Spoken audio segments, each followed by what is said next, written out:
Welcome back to Recruiting Blitz. My name's Tim Verghese. It was a massive recruiting weekend at Nebraska. You can make the argument this is the biggest recruiting weekend Nebraska's had in decades. Close to 50 plus blue chip recruits in the 26, 27, and 28 class from official visits to the Hudl Futures Forum to the battle at the Boneyard, which happened on Friday.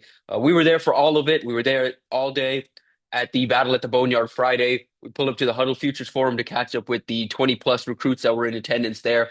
And then we were at camp on Sunday as well and caught up with official visitors. We have a ton of intel over at InsideNebraska.com. I recommend checking all of that out. We're not going to get to all the prospects in attendance, of course, in this video, and we're certainly not going to obviously divulge all of the uh, inside information that we have behind a paywall over to Inside Nebraska. So I recommend you go over to InsideNebraska.com, subscribe, check out our work over there. We've got intel on 40 plus recruits coming out of the weekend with more over this next week. So be sure to check that out. Be sure to check out our work. And we're going to get right into it. Just touch on the weekend, touch on some key headliners, just some key recruits that were in town. And so getting things started with the battle at the Boneyard. Just what an event. Really innovative work from Matt Rule and the staff, Dr. Susan Elza, the compliance team for making this work out. Like a whole lot of people deserve a ton of credit for getting this thing um, going because it's something that as the day progressed, as the word got out on social media, as videos and pictures from the event got out, I was talking to multiple 7-on-7 coaches who showed me texts from coaches at other programs that, were wondering what Nebraska was doing, how Nebraska made this happen, what they were learning from Nebraska. And so best believe that this time next year, you're going to see other programs try and do what Nebraska did. But Nebraska being the first to it means a lot of these teams that were in attendance want to be back. Miami Raw, the reigning champions, they want to be back next year. NPA, I fully expect them to be back, one of the more loaded teams in attendance. A few teams that, discussed coming but didn't ultimately come, they could, opt to decide next year. So this is going to be an event I expect is going to attract talent to Lincoln for the foreseeable future. And it's an excellent recruiting tool. You had a ton of recruits that had never been to Nebraska or had been looking for a reason to get up to Nebraska and now had an opportunity to get up to Nebraska, get to see the facilities, get to play on at Memorial Stadium in front of some fans, get to tour the facilities, get to meet with some of the coaches.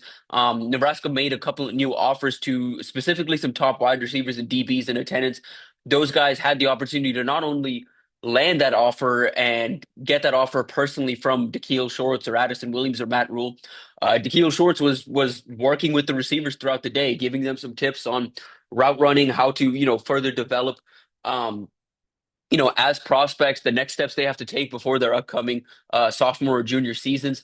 You had Addison Williams working with some defensive backs in attendance as well. And of course, the story of the day was Trey Taylor suiting up for Miami Raw and Ahmad Hudson, the number one tight end in the 27 class, suiting up for Raw. We've got an evaluation of both those guys up at InsideNebraska.com. Be sure to check that out. But for Taylor, I was just really impressed with his composure and just the way he handled himself throughout that event. It was his first time throwing with those Miami Raw receivers, and despite that, despite rotating snaps with a pretty talented 2028 quarterback for Miami Raw, did a really good job of staying in rhythm, getting the ball out pretty consistently, and then as the day went on, pushing the ball downfield. His favorite target was, of course, Hudson, the number one tight end in the 27 class, who was back in Nebraska for the second time.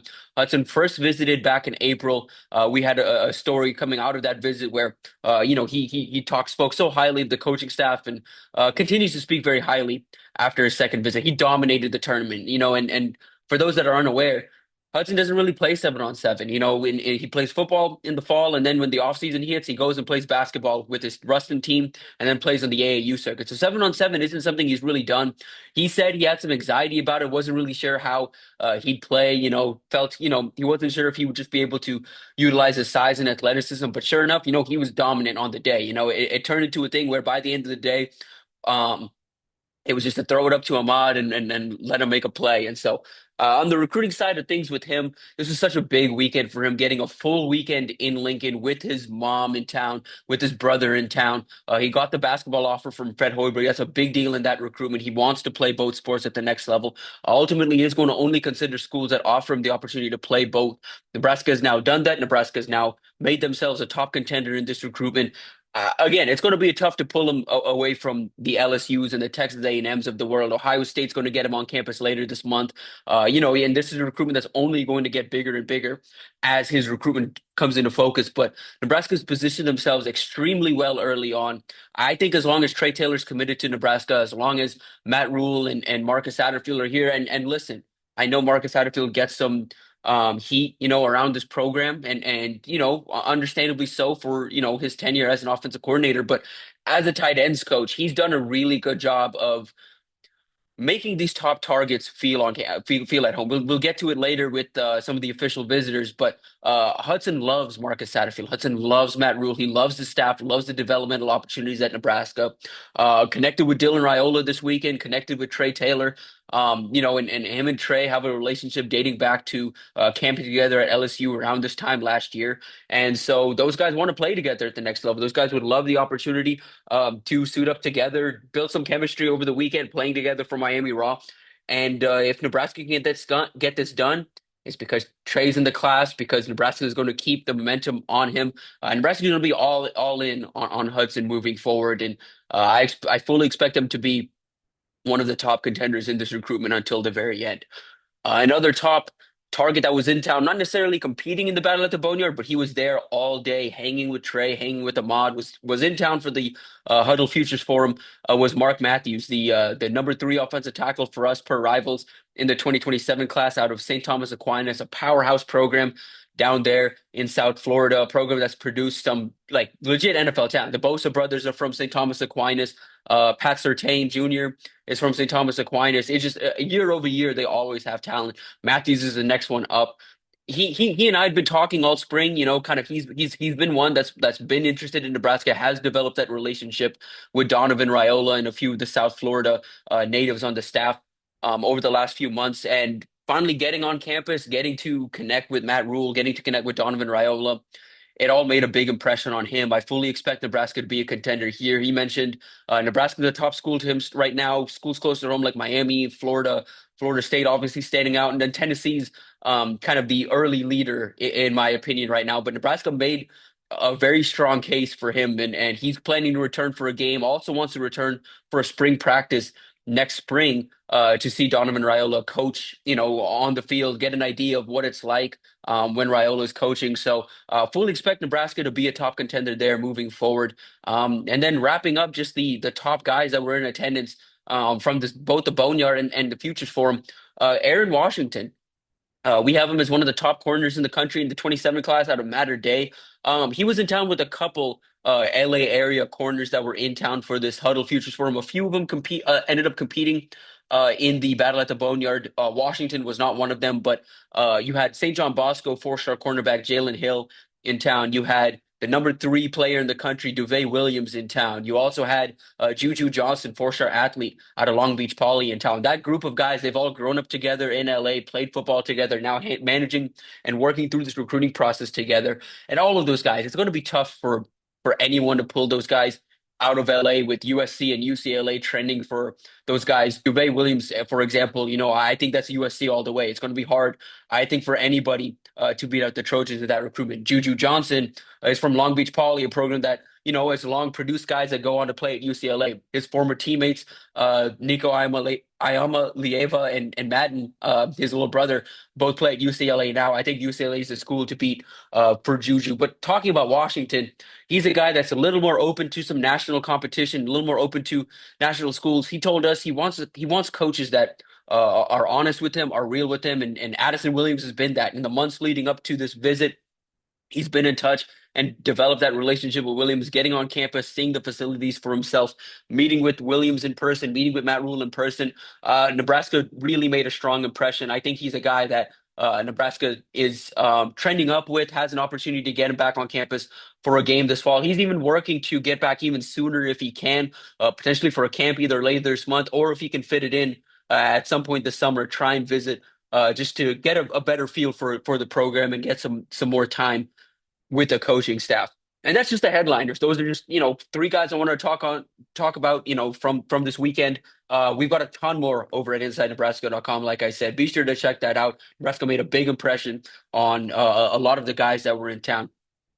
Switching gears a little bit to talk about the official visit weekend. Nebraska had 9 official visitors in town, including Nebraska's top commit, CJ Bronaugh, the 4-star cornerback out of Florida, fresh off a official visit to Florida, made it to Nebraska this weekend. Has official visits scheduled to Florida State and Penn State after this weekend. But Nebraska made a really strong impression in his second time in town. The coaching staff just reminded him why he committed in the first place, just reminded him of the developmental opportunities. Addison Williams has done a really good job of building that relationship since taking over as defensive backs coach and making him feel at home, getting him around some of the other South Florida guys on the roster. I think that was a pretty big deal for Nebraska in that recruitment. And so moving forward, it's I think Nebraska's got a chance to get this thing shut down. They're trending to, kind of they're going to work, I think, over these next few days to get him to cancel that Florida State visit, cancel that Penn State visit, shut things down. I like I've said, coming into June, Florida was the biggest threat. I think it's a big deal that Nebraska got him on campus after Florida did. If these had been reversed, perhaps you see this recruitment go a different way. But the fact that Florida got him first, Nebraska got him second, with an opportunity to, kind of outshine Florida and the experience Florida gave him. I think Nebraska did just that. I think Nebraska is well positioned to keep him committed and get him to sign come December. Talking about a couple other guys in town, 4-star tight end Luke Sorenson was in town. Nebraska had some catch-up work to do on Penn State. Penn State gets him in town next week. He's set to announce the weekend after, June 20th. And Nebraska closed that gap on Penn State. Of course, the Nittany Lions will have him in town next weekend. I think they're going to have an opportunity to potentially get over the top with that visit. But Nebraska gave him something to think about. And the biggest question there was how he fits in the offense. He got a lot of personal time with Dana Holgorsen, talking over the offense, getting a feel for who Holgorsen is, his background, why this is going to be different, why he's going to be focused, why tight ends are going to be such a focus for Holgorsen and Nebraska moving forward. And so that's uh, a recruitment where, again, there's work to do, but Nebraska's much better position coming out of the weekend than they were going into it. Touching on just a few more official visits, I thought Nebraska did a really good job with Cameron Wilson, the 4-star edge out of South Florida, and his teammate, 4-star center Ryan Murray. Nebraska really wants both of those guys. They're working to flip Wilson away from Syracuse, working to land Murray, beat out schools like Ole Miss, Georgia Tech, and Miami for him. And so Nebraska set a high bar for Murray, who still has a few official visits planned to those schools I mentioned. As for Wilson, he's still committed to Syracuse, still has plans to visit Syracuse and Florida State later this month. But Nebraska has basically, kind of laid it out there, said, you can come play in the Big Ten, come contribute early. And it wouldn't surprise me at this point if Nebraska gets the flip done before those other visits have a chance to happen.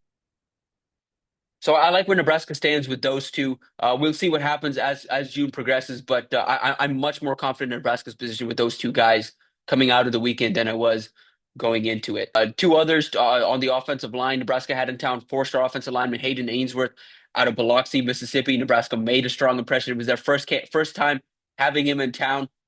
Exceeded expectations. He really enjoyed the staff. Really felt that this is a program that is building towards something special. Really connected with not just Donovan Raiola but Matt Rule and a few other assistants on the staff. They did a really good job, and that's just something Nebraska's done. Every recruit I've talked to, whether it's the guys at the Battle of the Boneyard or the guys that officially visited, or the guys that were just at the Hudl Futures Forum and popped in and out of campus, they all mentioned the care from the coaching staff, the fact that this coaching staff cares for them on and off the field. Nebraska does a really good job of making these guys feel like priorities. And so, coming out of this weekend, I don't know if you're going to see any direct commitments, any immediate commitments coming out of the weekend, but Nebraska's for sure better positioned with a lot of these 26 official visitors than they were going into the weekend. And they now are a legit option for some of these 27 guys. A lot of these 27 guys that visited for the very first time just had no idea what to expect. I cannot tell you the amount of times I had this exact conversation this weekend. Man, I didn't know what to expect out of Nebraska. I came here, I just kind of thought it was going to be cornfields. I didn't know they had all this. And that's not just talking about the facilities. It's landing in Omaha and seeing what Omaha has to offer, then driving down to Lincoln and they all pretty much stayed either at the Graduate or somewhere downtown Lincoln, being able to navigate that downtown community, being able to walk around campus, see, of course, the facilities for themselves. Again, I cannot tell you the amount of times I had top recruits that have been to places like Alabama and Miami and Oregon and USC and Notre Dame and Georgia and Auburn and these top schools across the country telling me, yeah, Nebraska's facilities are the best in the program. Mark Matthews said they're the best in the program. Mott Hudson said they're the best in the program. These are guys that have been to the top schools in the country already. These are guys that, have an understanding of, what it means to, take care of your athletes. And we had national analysts from all across the country coming to Nebraska that have also been at these other programs saying the same thing about Nebraska's facilities. And so this was again obviously a big weekend for Nebraska, but I think the effects haven't even really start to be felt. You're going to see all these guys go home and tell their friends about what they experienced at Nebraska. You're going to see some of these guys be like, okay, come the fall, be like, oh, I want to get out to a game. I want to see what it's like when Memorial Stadium's full out. Oh, I want to see, what it looks like when Nebraska is winning. And so Nebraska's positioned themselves to have a strong 27 class, do as well as they can in this 26 class, considering some of the numbers limits on them. And if they have that successful, essentially all that's left, I've said this multiple times this offseason, all that's left for Nebraska to prove to these recruits is that they can win games and that they can compete at a high level. If they string together 8, 9+ wins in the fall, recruiting's going to take care of itself. I know people are worried about the current class numbers in 26. I know people are a little worried about where Nebraska stands in 27 compared to some other places. I wouldn't worry about it. If Nebraska takes care of business, if the year three jump happens under Matt Rule, which again, by everyone's account, it feels like it's the year, feels like it's a year they make that jump. Of course, words don't mean anything once, they actually, start playing these games. But Nebraska does make that year three jump. Recruiting's going to take care of itself, and Nebraska's going to have a pretty strong finish to this 26 class and a pretty strong start to this 27 class with an opportunity to only continue picking up momentum as the season progresses and then carrying over into the offseason. So, again, we've got a ton more coverage over at InsideNebraska.com. I recommend you check that out. We'll have a ton more throughout the week. We sat down with Trey Taylor for close to 10 to 15 minutes just talking about his time in town, some of the guys he's working on to add to the class. And so we'll have a full feature story at some point this week. So be sure to check out our work over at InsideNebraska.com. Follow our work over on social media as well, on X, on Instagram, and of course, subscribe to our YouTube channel if you're watching. If you haven't already, we really appreciate that. And then going into the next week, Nebraska's got another official weekend coming up. This coming weekend, we'll probably have a video previewing that visit weekend here soon. So stay tuned for that. Other than that, we'll be back with another recruiting blitz next week, recapping the upcoming official visit weekend. Appreciate you guys tuning in.